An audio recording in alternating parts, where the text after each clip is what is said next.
अस्सलामुअलैकुम dear viewers. आप देख रहे हैं पर्सनैलिटी एंड बुक्स और मैं हूं आपका टीचर प्रोफेसर शब्बीर अहमद। उर्दू अदब में कुछ नावल ऐसे होते हैं जो सिर्फ कहानी नहीं होते बल्कि एक मुकम्मल एहसास, एक पैगाम और एक आईना होते हैं। मेरी ज़ात ज़र्राए बेनिशां भी इन्हीं शाहकार तख्लीक़ात में से एक है।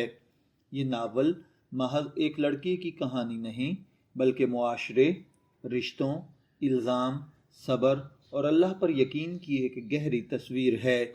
उमैरा अहमद ने इस नावल के ज़रिए इंसानी नफ्सियात, मुआशरती रवैयों और रूहानियत को जिस खूबसूरती से बयान किया है वो इस उर्दू अदब के अहम तरीन नावल्स में शामिल करता है। इस कहानी का मरकज़ एक मासूम, पाकीज़ा और बाकिरदार लड़की सारा है।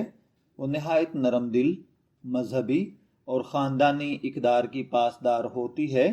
उसकी शादी उसके कज़न आरिफ से होती है जो इब्तदा में उससे मोहब्बत करता है, मगर जल्द ही कहानी एक अलमनाक मोड़ ले लेती है। सारा पर एक ऐसा इल्ज़ाम लगाया जाता है जो न सिर्फ उसकी इज्जत बल्कि उसकी पूरी ज़िंदगी को तबाह कर देता है। ये इल्ज़ाम उसकी अपनी बहन सबा की तरफ से लगाया जाता है जो हसद और नफ़रत का शिकार होती है। ख़ानदान बग़ैर तहकीक उसके इस इल्ज़ाम को सच मान लेता है और सारा को घर से निकाल दिया जाता है।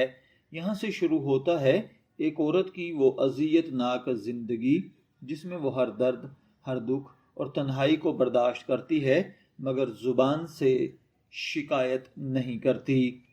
नावल का सबसे मजबूत पहलू ये है कि हमारा मुआशरा किस तरह बग़ैर तहकीक के फ़ैसले कर लेता है। एक औरत पर इल्ज़ाम लग जाए तो उसके दिफा का हक भी उससे छीन लिया जाता है। दूसरे नंबर पर इस नावल का सबक सारा का किरदार है जो कि सब्र की मिसाल है। वो हर जुल्म सह कर भी अल्लाह से शिकवा नहीं करती बल्कि अपने रब पर मुकम्मल भरोसा रखती है। नावल का रूहानी पहलू बहुत मजबूत है जो हमें सिखाता है कि अगर इंसान सच्चे दिल से अल्लाह पर भरोसा करे तो वो ज़रूर इंसाफ करता है। सारा इस नावल की रूह है। वो एक ऐसी लड़की है जो हर हाल में सब्र करती है। उसका किरदार हमें ये सिखाता है कि इज्जत और सच्चाई आखिरकार जीत जाया करती है। सबा एक नेगेटिव करैक्टर है जो हसद और नफ़रत की इलामत है।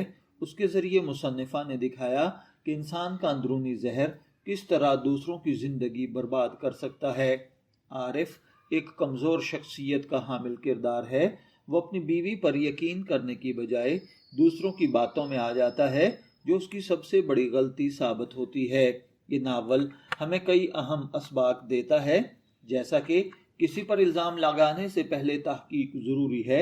अल्लाह देर करता है लेकिन उसके यहाँ अंधेर नहीं होती। सब्र करने वालों को अल्लाह कभी ज़ाय नहीं करता। मुआशरे के फ़ैसले हमेशा दुरुस्त नहीं होते। इस नावल को ड्रामे की शक्ल में भी पेश किया गया है जिसमें सारा खान ने मरकज़ी किरदार अदा किया। ये ड्रामा भी बेहद मकबूल हुआ और इसे नावल के पैगाम को मज़ीद लोगों तक पहुँचाया। अगर उमैरा अहमद का लिखने का अंदाज़ देखा जाए तो वो सादा मगर इंतहाई मुअस्सर है। वो पेचीदा जज्बात को भी आसान अल्फाज में बयान कर देता है। इनके जुमलों में एक रूहानियत और एक गहराई और एक असर होता है जो कारी के दिल में उतर जाता है। अगरचे नावल बहुत मजबूत है मगर कुछ नाक़दीन के मुताबिक कहानी में कुछ मकामात पर जज्बातियत ज़्यादा हो जाती है। बाज़ किरदार यकरुखी महसूस होते हैं। प्लाट में कुछ जगहों पर ड्रामाईपन ज़्यादा है लेकिन इन तमाम बातों के बावजूद नावल का असर कम नहीं होता। सवाल ये पैदा होता है कि आखिर इस नावल को क्यों पढ़ा जाए। तो अगर आप रूहानी और जज्बाती कहानियाँ पसंद करते हैं, अगर आप ज़िंदगी के मुश्किल हालात में उम्मीद तलाश कर रहे हैं, अगर आप मुआशरती हकीकतों को समझना चाहते हैं तो ये नावल आपके लिए बेहतरीन इंतखाब हो सकता है।